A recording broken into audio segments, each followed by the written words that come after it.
Hi all, in this video we will learn Bluetooth. Bluetooth is a wireless LAN technology and designed to connect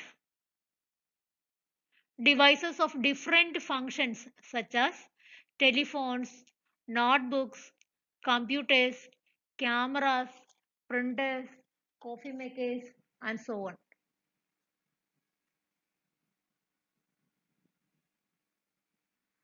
Then a Bluetooth LAN is an ad hoc network, which means that the network is formed spontaneously or temporarily.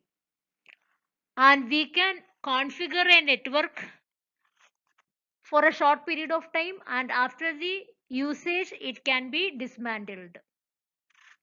A Bluetooth LAN cannot be large. Main application is the peripheral devices such as wireless mouse or wireless keyboard or any other wireless devices can communicate with the computer. Other than that, we can also transfer files from one device to another. That is also possible. And this is defined by 802.15 standard. IEEE standard for Bluetooth network is 802.15 and it is known as a personal area network PAN. The Bluetooth defines two types of network. One is Piconet and another is Scatternet. A Bluetooth network is called a Piconet or a small net. It can have up to 8 stations, maximum of 8 stations. One of which is called the master or a primary station. The rest are called secondaries or slaves. So, out of these 8, 7 slaves and 1 master. Communication is one to many or it can be one to one. That is, a single station in a Bluetooth network can transmit at the same time to multiple destinations. So, one to many or one to one.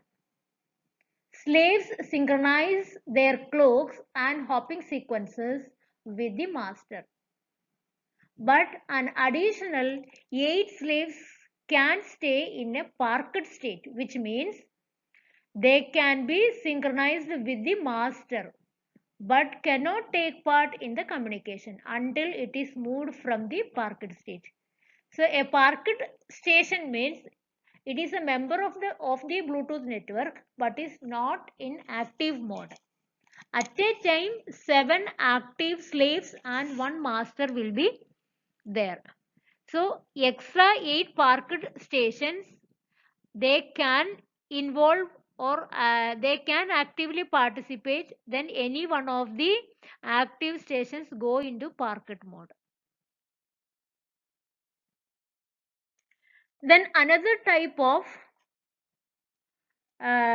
Bluetooth network is scatternet, and it is a combination of multiple piconet or piconets are combined to form a scatternet. Here we can see this is one piconet and this is another piconet, and one among the first piconet is a master, and this master can be act as a slave in another piconet.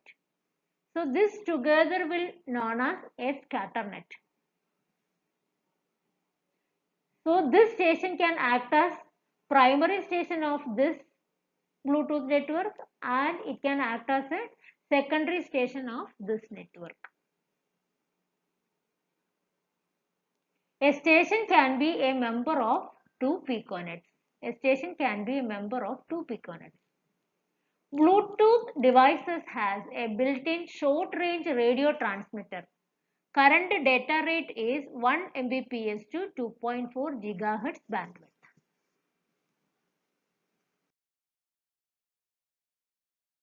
Here we can see the various layers in the Bluetooth network.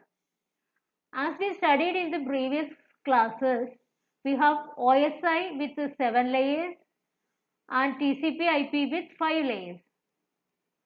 TCP/IP protocol suite with 5 layers. Similar to that, here we can see the various layers in the Bluetooth network. And again, a Bluetooth is also having an application layer, and this will be the layer where the user interaction is happening. And the lowest two layers are actually the representation of the physical layer in the OSI or TCP/IP reference model. Here we can use baseband layer or radio layer. These are the frequency spread spectrum ranges in the air. Then remaining layers are the profiles and L2 cap layer, then audio, data and control information.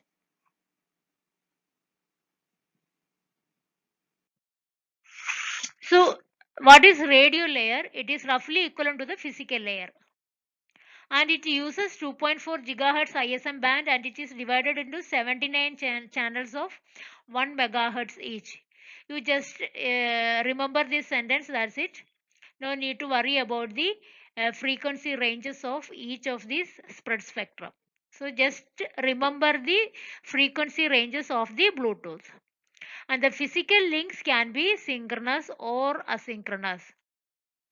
It uses frequency hopping spread spectrum FHSS method in the physical layer to avoid interference from other networks. And frequency shift keying with Gaussian bandwidth filtering to transform bits into signals. This is how the analog to digital and digital to analog conversion happening with the FSK.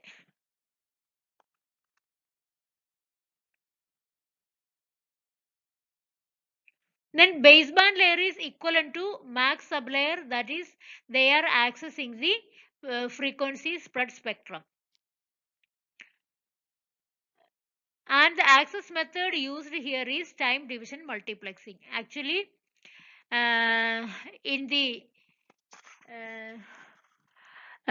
multiple access protocols scenario, first there we have studied three different types of multiple access protocols. One is random access, one is controlled access, one is channelization protocols. Out of this channelization protocol, there is a MAC protocol known as TDMA, time division multiple access. Actually, it is being used here in the Bluetooth network.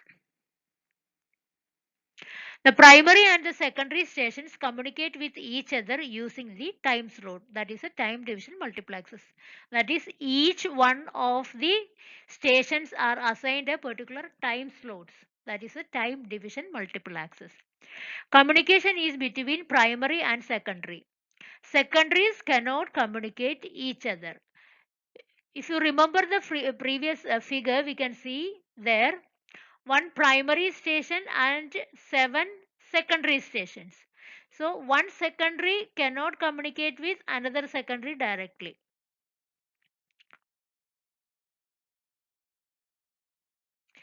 And TDMA is a kind of half duplex communication in which the slave and the receiver sends and receive, but not at the same time. You may know that what is a half duplex communication. At a time, either sender to receiver, the data will move. During that time, reverse communication is not possible. That is a half duplex.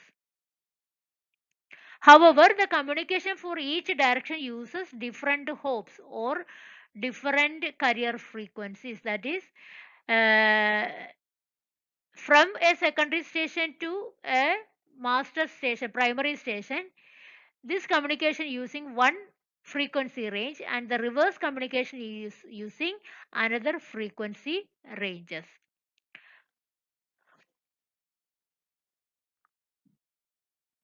Here we can see the communication method or time slots allocated for the communication between master and the slave. This is a single secondary communication system. or single slave communication system. That is one-to-one communication. In case of one-to-one, the Bluetooth communication can be either one-to-one or it can be one-to-many. One-to-one means there is only one sender and one receiver. So one is master and another is slave. So this is known as primary and secondary, or master and slave. So master is provided a time slot, and during the time slot the master sends the data.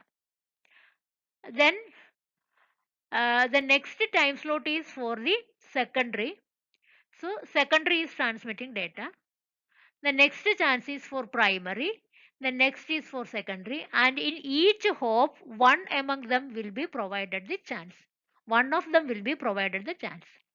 So here even numbers are given, even slots are given for master, and odd numbers are given for slaves. So F1 and F3, it is used for the slaves. In case of multiple secondary communication, that is one to many communication, multiple secondary communication, then master that time also uses a even number slot, but slaves sends in the next odd numbered slots if the packet is in the previous slot was addressed to it. For example, for every even slot, the master is sending its data. So this time the data was destined for secondary 1. That is why the next odd chance is given to the secondary 1. So the next time the master data was sending to station 2 or secondary 2. So the next odd chance is given to secondary 2. This is how the communication performed in the multiple slave communication. The next is the physical links. The physical links at the bottom may be of synchronous type, SCO or SCO type, or asynchronous type, synchronous connection oriented or asynchronous connection less. These are the types of physical link in the Bluetooth. SCO is a point-to-point communication between only one master and one slave. Whereas ACL is a multi-point connection between one master and many slaves. So ACL is used for multiple slaves and SCO is used for single slave. In case of SCO, latency is important than integrity.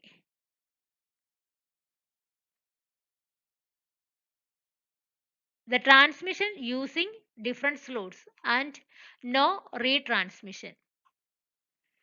Whereas in case of ACL, integrity is more important than latency. These 2 points are contradictory to each other. That is, here latency is important, here integrity is important. Then multiple slave communication.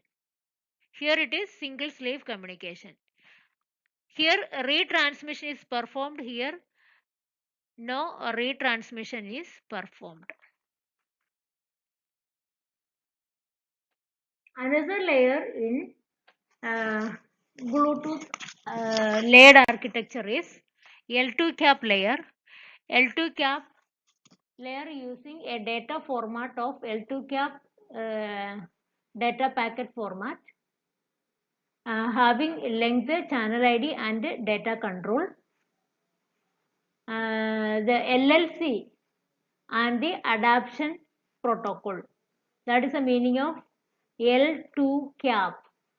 Control adaptation protocol cap, and logical link to L for logical and link. These two are the meaning of L2. L is roughly equivalent to L2. It is used in data exchange on ACL link.